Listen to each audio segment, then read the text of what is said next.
तारीख 17 सितंबर, वक्त सुबह के 5 बजे। बेंगलुरु का येलहंका रेलवे फैक्ट्री का एक वीरान कोना, जहां इंसान की परछाई और अंधेरे में कोई फर्क नहीं होता। सूरज की पहली किरण फूटने वाली थी और अंधेरा धीरे धीरे दम तोड़ रहा था। पुष्पा पुष्पा पुष्पा पुष्पा पुष्पा पुष्पा पुष्पा पुष्पा। लगभग 50 साल का एक आदमी, जो कि रेलवे में एक मैकेनिक था, अपने कुछ औजारों के साथ उस यार्ड में आया। उसे एक पुरानी और जंग खाई हुई बोगी की मरम्मत करनी थी।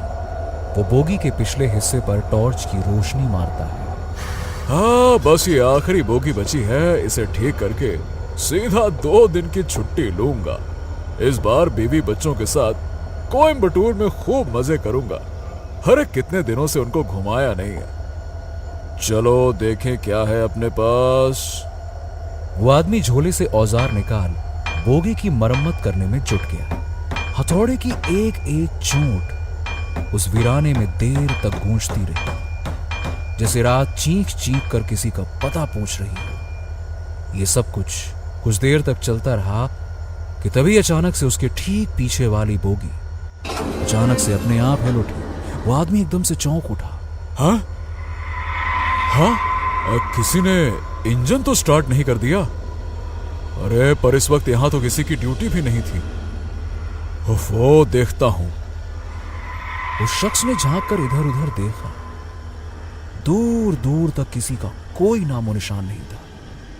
एक पल के लिए उसे कुछ समझ नहीं आया कि आखिरकार ये अभी अभी हुआ क्या था। कुछ सेकंड्स आसपास देखकर वो वापस से अपने काम में जुट गया। लेकिन तभी अचानक से उस आदमी के ठीक पीछे वाली बोगी में एक बार फिर से हरकत हुई और उसे कुछ समझ नहीं आया कि आखिरकार ये सब हुआ क्या अचानक से। कौन है? कौन है? कौन उधर? कौन है? ये क्या चक्कर है? इंजन के अंदर तो कोई है भी नहीं। अरे तूफान भी आ जाए तो भी ट्रेन इतनी आसानी से हिल नहीं सकती। फिर आखिरकार ये इतनी ताकत है किसमें जो पूरी की पूरी बोगी को हिला दे? उस आदमी को वाकई में कुछ समझ नहीं आ रहा था। वो अपनी ही सोच में डूबा हुआ था। अचानक से ट्रेन के इंजन की हॉर्न की आवाज चीख। वो शख्स एक बार फिर से चौंक गया। ट्रेन के पहिए अचानक से आगे बढ़े और इससे पहले कि वो कुछ कर पाता, उसके ठीक पीछे वाली बोगी उसकी ओर तेजी से बढ़ती गई और उस आदमी के संभलने से पहले जैसे एक जोर से टक्कर मारी। ट्रेन की उन 2 बोगीज के बीच वो आदमी दब गया। खून के फव्वारों से जमीन सुर्ख लाल हो गई। उसे एक ऐसी दर्दनाक मौत मिली कि वो बेचारा ठीक से चीख भी ना सका।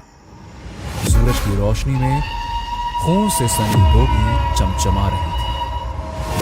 17 अक्टूबर रात के 3 बज रहे थे। बेंगलुरु के आसपास कहीं कर्नाटक एक्सप्रेस पटरी पर तेज रफ्तार से दौड़े जा रही थी। कर्नाटक एक्सप्रेस के 3rd AC कोच में बेहद हल्की रोशनी फैली हुई थी।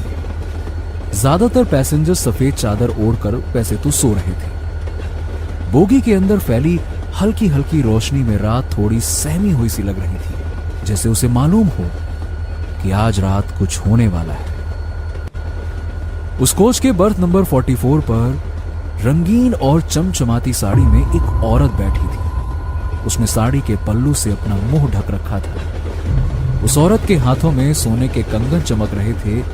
उसके गले में चांदी की एक मोटी चेन लटक रही थी और देखने में ऐसा लग रहा था कि मानो वो कोई नई नवेली दुल्हन हो।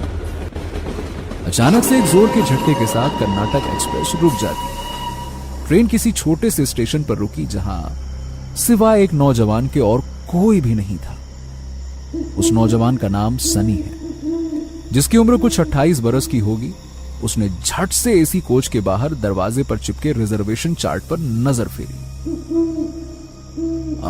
41, 42 तुलसीराम से, 44 Aradhya Chaudhary and yes birth number 45 Sunny Srivastava and that's me. अपना नाम पढ़ते ही सनी फुर्ती के साथ अपना सामान लिए उसी एसी कोच में घुस गया जिस कोच में वो लड़की बैठी थी। ट्रेन वापस से चल देती है। अंदर कोच में घुसते ही सनी के पसीने से लथपथ माथे पर एसी की ठंडी हवा टकराते ही उसके चेहरे पर सुकून छा जाता है। ओह चलो, इस गर्मी से कुछ तो राहत मिली। कमबख्त आज रात एक पत्ता तक नहीं हिला बाहर। उफ। सनी की नजरें अपने बर्थ को ढूंढने लगती हैं। Birth number 45, birth number 45। ये रहा। सनी को अपना बर्थ मिल गया, जो कि साइड अपर बर्थ थी। नीचे की बर्थ नंबर 44 पर वो औरत बैठी थी। सनी को अपना सामान बर्थ के नीचे रखना था। वो उस औरत से बेहद शालीनता के साथ कहता है, एक्सक्यूज मी मैडम, वो ऊपर वाली बर्थ मेरी है। आप जरा 1 मिनट के लिए पैर हटा लेती तो मैं अपना लगेज नीचे डाल देता। वो औरत खामोश रहती है। क्या नाम था? हाँ, आराध्या। एक्सक्यूज मी आराध्या जी, आप जरा अपना पैर हटा लेंगी प्लीज। उस औरत के शरीर में थोड़ी हरकत होती है। उसके हिलने से उसके चेहरे से साड़ी का पल्लू सरक कर उसकी गोद में गिर पड़ता है। सनी एक पल के लिए उसे देखकर चौंक जाता है। उसने इतनी सुंदर और मासूम औरत अपनी जिंदगी में आज तक नहीं देखी थी। आराध्या नाम की उस औरत की उम्र मुश्किल से 25 से 26 साल की थी। आराध्या की बड़ी बड़ी आंखें उसकी मासूमियत के साथ सनी को कुछ देर देखती रही। सनी थोड़ी देर के लिए ये भूल गया था कि वो इस वक्त एक ट्रेन में है और अभी अभी वो उस औरत से कुछ कह रहा था। कुछ सेकंड्स के बाद सनी अपने आप को संभालते हुए अपनी बात वापस से दोहराने की कोशिश करता है। जी सॉरी, मैंने आपको डिस्टर्ब किया। वो क्या है कि ऊपर वाली बर्थ मेरी है तो मुझे अपना सामान। सनी के कुछ कहने से पहले ही आराध्या ने अपने पैर बर्थ पर रख लिए। उसने अपना सामान बर्थ के नीचे रख दिया। वैसे तो काफी रात हो चुकी थी और बाकी के लोग सो रहे थे, पर सनी को नींद नहीं आ रही थी, तो उसने सोचा कि क्यों ना थोड़ी देर नीचे ही बैठा जाए। उसने आराध्या की ओर देखा, जो कि खिड़की के बाहर टकटकी लगाए न जाने क्या देख रही थी।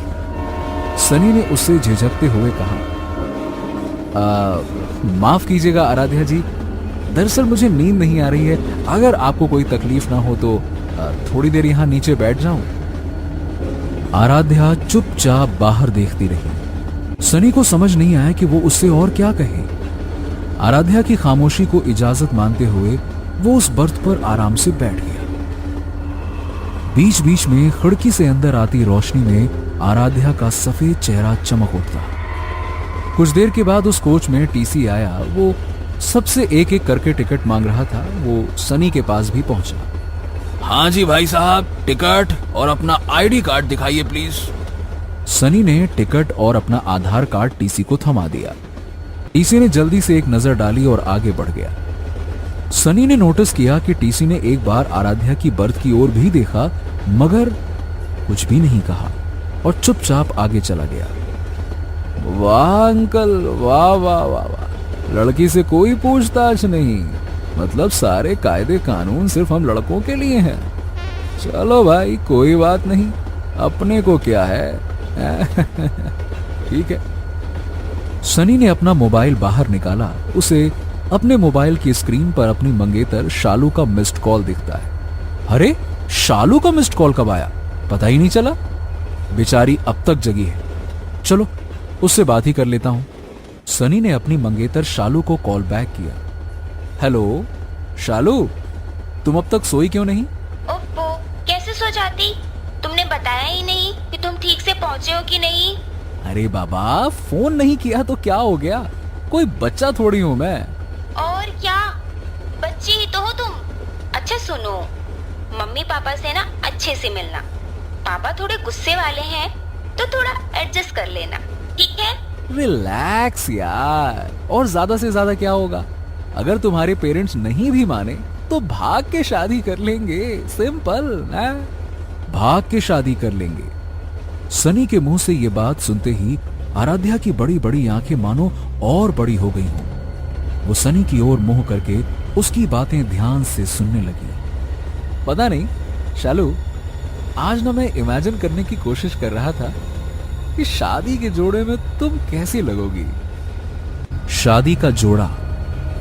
जाने क्या बात थी कि सनी की ये बातें सुनकर आराध्या की आंखें भर आई। उसे ये सब सुना सुना सा पता नहीं क्यों लग रहा था। काजल से भीगी आंखों से आंसू की लंबी बूंद आराध्या के गले पर ढुलक गई। हालांकि उसके चेहरे पर कोई भाव नहीं थे, उसकी पलकें तक नहीं झपक रही थीं और सनी इन सबसे बेखबर शालू से बातें किए जा रहा था।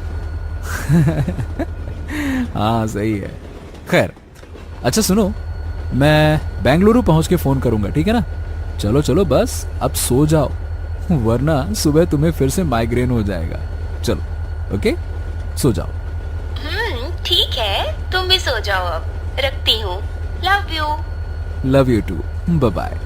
सनी ने फोन रख दिया और उसकी नजर आराध्या पर पड़ी, जो कि उसे लगातार घूर रही थी।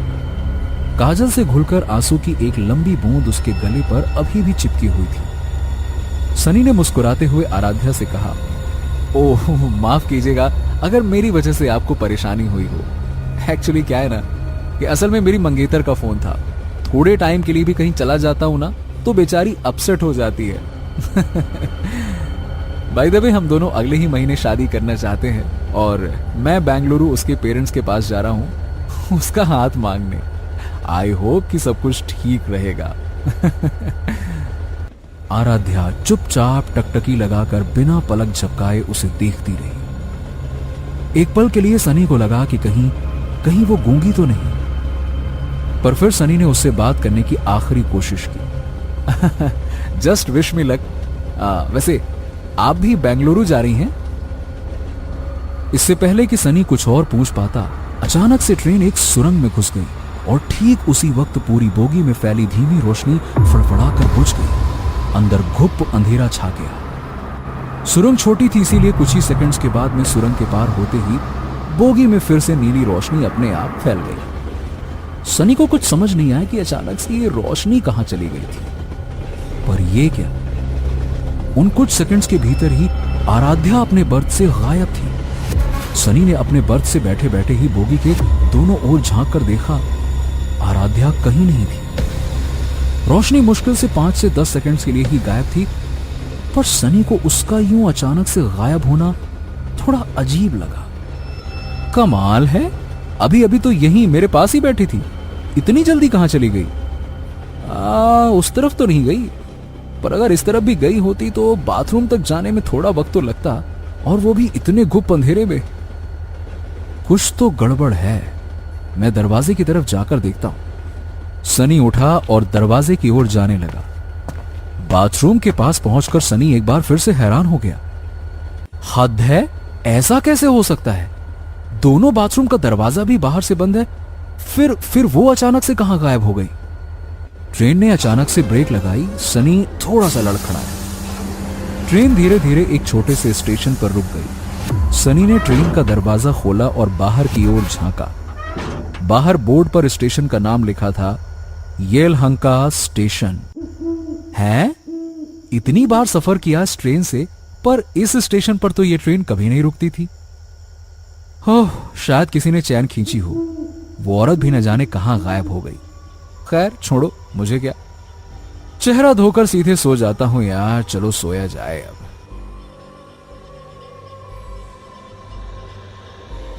सनी ने बेसिन के ऊपर लगे आईने में अपना चेहरा देखा। उसने नल खोला और झुककर पानी के छींटे अपने चेहरे पर डालने लगा।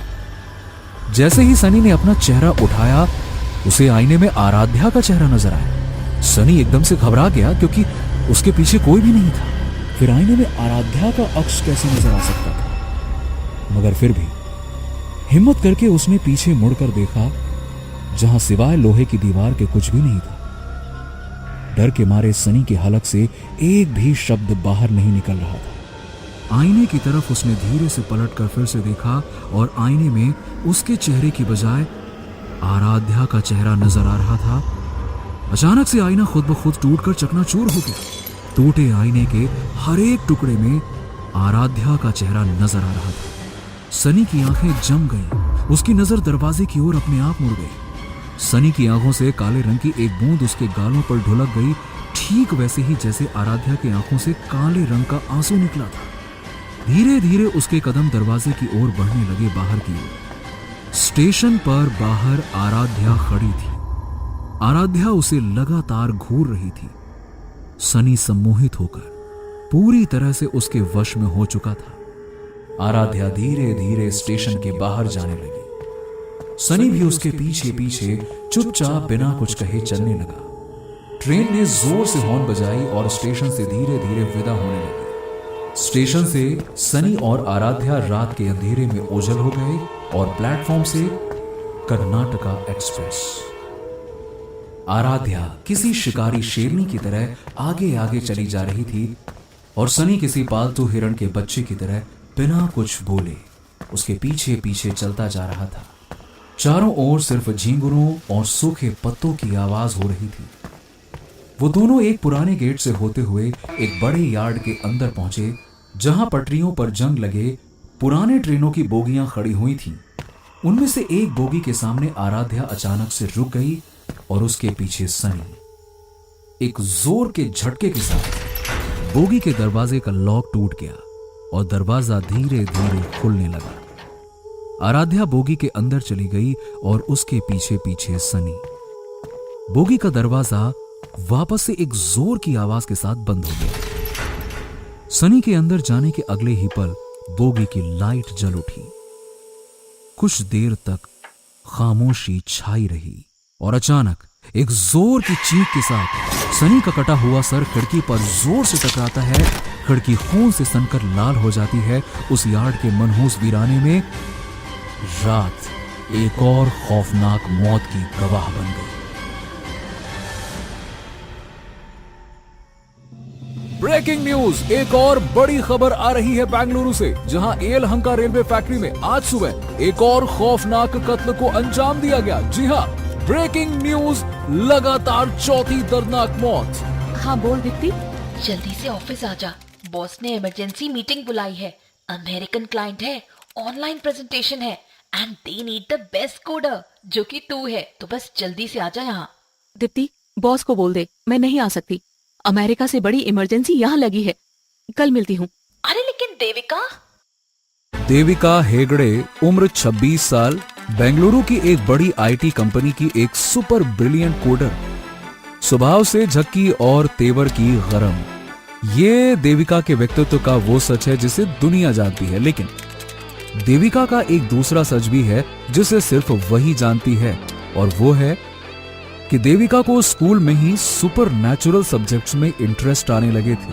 कॉलेज आते आते वो इलेक्ट्रॉनिक्स फ्रीक हो गई थी और साथ में एक कंप्यूटर कोडर भी, लेकिन समय के साथ सुपर नेचुरल सब्जेक्ट्स में उसकी दिलचस्पी धीरे धीरे करके और भी बढ़ती गई। उसने इंटरनेट पर भी दुनिया के तमाम घोस्ट हंटर्स यानी कि आत्माओं को खोजने वाले लोगों पर कई साल रिसर्च किया और खुद से कई सारे इलेक्ट्रॉनिक गैजेट्स एंड मशीन्स बनाए। इन गैजेट्स एंड मशीन्स की मदद से वो आत्माओं का पता भी लगा सकती है और उन्हें कैद भी कर सकती है। देविका को पूरा यकीन था कि उस रेलवे यार्ड में किसी न किसी की आत्मा तो मौजूद है और उसी ने ये सारे के सारे खून किए हैं। देविका बाइक पर लगे मोबाइल को ट्रैक कर लोकेशन के पास पहुंची। लोकेशन एक गेट के अंदर था, पर गेट पर एक बड़ा सा ताला लटका था, यानी कि सील्ड था। लोकेशन तो यही है, मुझे अंदर चुपके से जाना होगा, लेकिन गेट तो लॉक है। ताला तोड़ा तो किसी को शक हो जाएगा। अंदर जाने का कोई दूसरा रास्ता जरूर होगा। देविका ने अपने बुलेट को थोड़ी दूरी पे पार्क किया और एक दीवार के करीब पहुंची। उसने देखा कि थोड़ी दूरी पे दीवार का एक हिस्सा टूटा हुआ है। देविका उस टूटे हिस्से से गुजरकर बड़े आराम से कैंपस के अंदर आ गई। देविका ने चारों ओर नजर घुमाई। सूरज ढल चुका था और अंधेरा धीरे धीरे दबे पांव फैल रहा था। देविका ने अपने बैग से कुछ गैजेट्स निकाले।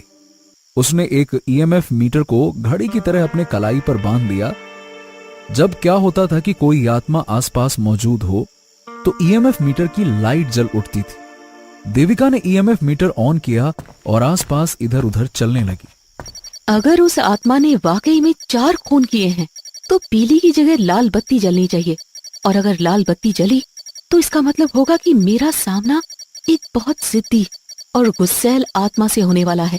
देविका कुछ देर इधर उधर घूमती रही, पर किसी भी मशीन में कोई भी हरकत नहीं हुई। लेकिन उसी वक्त देविका की नजर उस बोगी पर पड़ी जहां आज सुबह सनी की मौत हुई थी। उस जगह को पीली पट्टियों से घेर दिया गया था। देविका ने देखा कि इस वीराने में आसपास कोई नहीं है। देविका क्राइम सीन पर पहुंचती है। उसने अपने 2-3 मशीन्स और भी ऑन किए। 1 घंटे से ऊपर हो चुका है, किसी का कुछ पता नहीं। कहीं ऐसा तो नहीं कि सारे खून किसी आत्मा ने नहीं बल्कि किसी इंसान ने किए हो। पर मेरा दिल कह रहा है यहाँ कुछ तो है, थोड़ी देर और देखती हूँ। देविका ये सब कुछ सोच ही रही थी कि अचानक से ईएमएफ मीटर से बीप बीप की आवाज आने लगी। देविका ने तुरंत ईएमएफ मशीन पर लगे स्पेशल थर्मोमीटर को देखा। उस पर टेम्परेचर की डिग्री अपने आप ऊपर होने लगी, जिसका मतलब ये साफ था कि कोई ना कोई अदृश्य शक्ति आसपास ही है। देविका का अंदेशा बिल्कुल सही था। उसी वक्त ईएमएफ मीटर की सुई भी हिलने लगी और एकदम से लाल बत्ती जल उठी। देविका ने जैसे ही आत्मा को कैद करने की बात कही, उसकी मशीन अचानक से बंद हो गई। ये क्या, इसे क्या हो गया? इससे पहले कि देविका कुछ समझ पाती, अचानक से थर्मोमीटर का टेम्परेचर बेहिसाब बढ़ने लगा और उसमें आग लग गई और मशीन देविका के हाथ से नीचे गिर गई। देविका समझ चुकी थी कि आत्मा बेहद गुस्से में है और इसे काबू कर पाना आसान तो नहीं होगा। ये आत्मा बहुत गुस्से में लग रही है, मुझे इससे बात करनी पड़ेगी। देविका झट से अपने साइड बैग से एक दूसरी मशीन निकालती है। एक छोटे से रेडियो से दिखने वाले उस मशीन में देविका अलग अलग फ्रिक्वेंसी पर जाकर आत्मा से बात करने की कोशिश करती है। सुनो, अगर तुम मुझे सुन पा रहे हो तो मुझसे बात करो। मैं तुम्हें कोई नुकसान नहीं पहुंचाऊंगी, मैं वादा करती हूँ। मैं बस तुमसे बात करना चाहती हूँ। अचानक रेडियो से कुछ अजीब सी आवाजें आने लगी। देविका उस सिग्नल की दिशा में आगे बढ़ने लगी। जैसे जैसे वो आगे बढ़ रही थी, आवाज और धीरे धीरे करके साफ होती गई। तभी देविका के कानों में एक आवाज टकराई और वो आवाज किसी और की नहीं बल्कि आराध्या की थी। चली जा, चली जा। देविका ने गहरी सांस भरी। चली जाऊंगी, लेकिन उसके पहले तुम्हें मुझे ये बताना पड़ेगा कि तुम लोगों को मार क्यों रही हो और उन लोगों ने तुम्हारा बिगाड़ा क्या था। चली जाओ, वरना तुम्हें भी मार डालूंगी। आराध्या की रूह गुस्से में गुर्रा रही थी, पर देविका ने भी हिम्मत दिखाई। कहा ना चली जाऊंगी, लेकिन बस एक बार तुम्हें देखना चाहती हूँ। नाम क्या है तुम्हारा? देविका के ये पूछते ही आराध्या की आवाज अचानक से खामोश हो गई। कुछ सेकंड्स के बाद सामने पटरी पर खड़ी दूसरी बोगी का दरवाजा खुला और जोर की आवाज के साथ वो धीरे धीरे खुलता गया और बोगी के अंदर की सारी बत्तियां जल उठती हैं। ये आराध्या का देविका को इशारा था। वो उसे बोगी के अंदर बुला रही थी। देविका समझ गई। उसने अपना बैग उठाया और छोटे छोटे कदमों के साथ बोगी के अंदर आ गई। देविका के बोगी के अंदर आते ही दरवाजा जोर से बंद हो गया। देविका आराध्या का सामना करने को तैयार थी कि तभी अचानक से मशीन खुद से आवाज करने लगी। देविका समझ गई कि उसके पीछे कोई है। वो धीरे से पीछे की ओर मुड़ी। सामने आराध्या खड़ी थी। दोनों के बीच मुश्किल से 1 फीट का फासला था। देविका आराध्या को देख रही थी, जो कि बेहद मासूम और खूबसूरत थी। समझ नहीं आ रहा था देविका को कि आखिरकार वो लोगों को मार क्यों रही थी। देविका ने जैसे ही उससे बात करना चाहा, आराध्या जोर से चीखी और देविका को एकदम से धक्का दे दिया। देविका झटक कर दूर जा गिरी और उसके कंधे से उसका बैग भी जमीन पर गिर पड़ा। इससे पहले कि देविका अपने आप को संभाल पाती, आराध्या उस पर लगातार हमला करती रही। देविका ने चीख कर कहा, देखो, तुम्हें ये सब करने की जरूरत नहीं है। तुम मुझे मजबूर कर रही हो। मेरी बात मानो और शांत हो जाओ। मुझसे बात करो। आराध्या की रूह ने देविका की एक न सुनी और उसे इधर उधर पटकती रही। देविका के सर से खून बहने लगा। उसे बहुत जोरों का गुस्सा आया और गुस्से में वो तेजी से आराध्या की ओर बढ़ी, पर इससे पहले कि देविका कुछ कर पाती, आराध्या ने अपने हाथों से देविका की गर्दन को जोर से पकड़ लिया। देविका तड़प उठी। आराध्या की पकड़ धीरे धीरे और कसती जा रही। उसने देविका को एक हाथ से हवा में उठा लिया। देविका की सांसें जैसे टूटने से लगी। उसके माथे की नसें तन गई देविका के पास अब कोई चारा नहीं बचा था। उसने साइड बैग में लगे मशीन के बटन को दबा दिया और बटन के दबाते ही एक बहुत पतली सी और तीखी सी आवाज बोगी में फैल गई। आराध्या की आत्मा कांप उठी। बोगी के सारे शीशे एक एक करके टूटने लगे। आराध्या की आत्मा तड़पते हुए चिल्लाते हुए बोली, बंद करो इसे। मैं और बर्दाश्त नहीं कर पाऊंगी। इसे बंद करो। मैं हाथ जोड़ती हूँ। तुम जो कहोगी मैं वैसा ही करूंगी। बंद करो इसे। ये सुनते ही देविका को आराध्या के ऊपर थोड़ा तरस आया और उसने वो मशीन बंद कर दिया। आराध्या की आत्मा ने समर्पण कर दिया और अगले ही पल देविका उसके चंगुल से आजाद हो गई। आराध्या की आंखों से काजल आंसू में घुलकर उसके गालों पर ढुलक गए। आराध्या अब बात करने को तैयार थी। मेरा नाम आराध्या चौधरी है। उस रात मैं बहुत खुश थी क्योंकि मेरी शादी होने वाली थी उससे, जिससे मैं पागलों की तरह प्यार करती थी। लेकिन हमारे घर वाले राजी नहीं थे। मैं घर से भाग के कोर्ट में शादी करने वाली थी। 17 जून की रात मैं कर्नाटका एक्सप्रेस से बेंगलोर जा रही थी, जहाँ पे मैं और अनिल शादी करने वाले थे।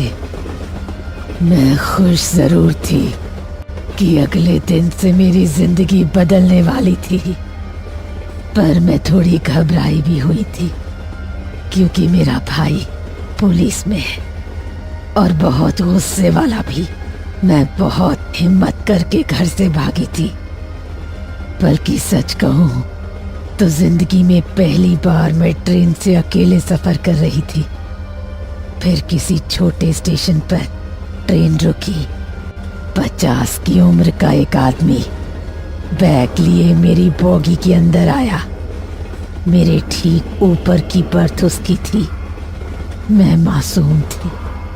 दुनियादारी की कोई समझ नहीं थी मुझ में। मुझे वो आदमी बेहद शरीफ लगा। वो मेरी तरफ देखकर मुस्कुराया। मैं भी उसे देखकर मुस्कुराई। उसकी उम्र मेरे पापा की जितनी होगी। थोड़ी देर में हम दोनों बात करने लगे। मैं उसे अंकल कह के बात करने लगी। पता नहीं क्यों मुझे उस आदमी पर भरोसा हो चला था। मैंने उसे सारी बात बता दी कि मैं घर से भागकर बेंगलोर जा रही हूँ और कोर्ट में शादी करने वाली हूँ। उस आदमी ने कहा कि वो वकील है और वो हम दोनों की मदद करेगा। उसने मुझे ये कहकर डरा दिया कि हो सकता है कि बेंगलोर में मेरा भाई मुझे और अनिल को पकड़ ले। अगर मेरे भाई ने हम दोनों को पकड़ लिया तब वो हमारी मदद नहीं कर पाएगा। उसने अपनी जिंदगी में ऐसे कई सारे केस देखे हैं। मैं बहुत डर गई थी। फिर उसने कहा कि आके येलहंका स्टेशन के पास उसकी बेटी का ससुराल है। आज रात मैं वहीं रुक जाऊं और अगले दिन वो आदमी किसी दूसरे कोर्ट में हमारी शादी करा देगा, क्योंकि येलहंका में वो बहुत लोगों को जानता है। मैं उसकी बातों में आ गई और हाँ कर दिया। ये मेरी जिंदगी की सबसे बड़ी और आखिरी भूल थी। उस आदमी ने चुपके से ट्रेन का चेन खींचा और येलहंका स्टेशन के पास ही ट्रेन रुक गई। मैं अपना सारा सामान लेकर उस आदमी के साथ उतर गई। रात का वक्त था और चारों तरफ बड़ी हल्की रोशनी थी। थोड़ी देर साथ चलने के बाद पर उसने हंसकर मेरी बात टाल दी और बस चलते रहने को कहा। मैं बस 2 कदम बढ़ी ही थी कि अचानक उस आदमी ने पीछे से मेरा मुंह अपने हाथ से दबा दिया।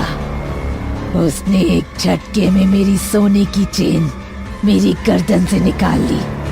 मैंने चिल्लाने की कोशिश की, पर वो काफी ताकतवर था। मैंने जोर से अपना दांत उसके हाथों में गाड़ दिया। वो दर्द से चीख उठा। मैंने भागने की कोशिश की, पर उससे तेज नहीं भाग पाई। उस आदमी ने मुझे फिर से पकड़ लिया। मैं डर के मारे जोर जोर से चीखने लगी। उस आदमी को गुस्सा आया और वो मेरा गला दबाने लगा। मेरा दम घुटने लगा। कुछ सेकंड के अंदर मेरी मौत हो गई।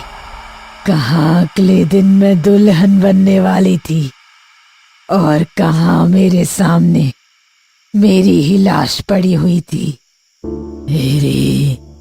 मेरी गलती बस इतनी थी कि मैंने आंख मूंद कर उस आदमी पर भरोसा किया।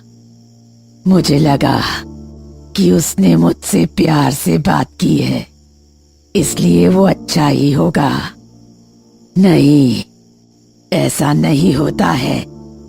जो जितना प्यार से बात करता है वो उतना ही खतरनाक होता है। ये सीख इसी दुनिया ने मुझे दी और इस सीख के बदले मुझे मिली मौत।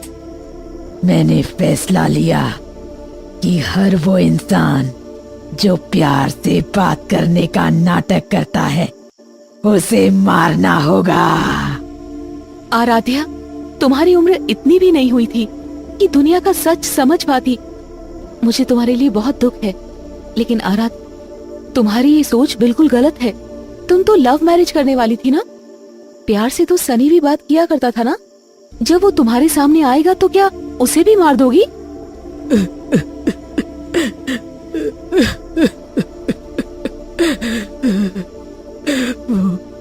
वो बेचारा अनिल, मैं जानती हूँ कि अनिल आज भी मेरा इंतजार कर रहा होगा।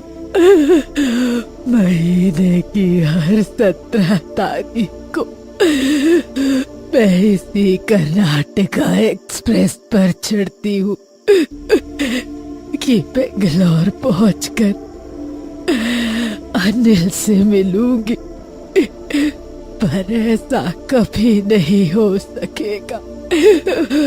काश मैं जानती हूँ कि अनिल आज भी मेरा इंतजार कर रहा होगा। महीने की हर 17 तारीख को मैं इसी कर्नाटका एक्सप्रेस पर चढ़ती हूँ कि बेंगलोर पहुंचकर अनिल से मिलूंगी, पर ऐसा कभी नहीं हो सकेगा। काश मैं उसे बोल पाती कि मेरा इंतजार ना करे।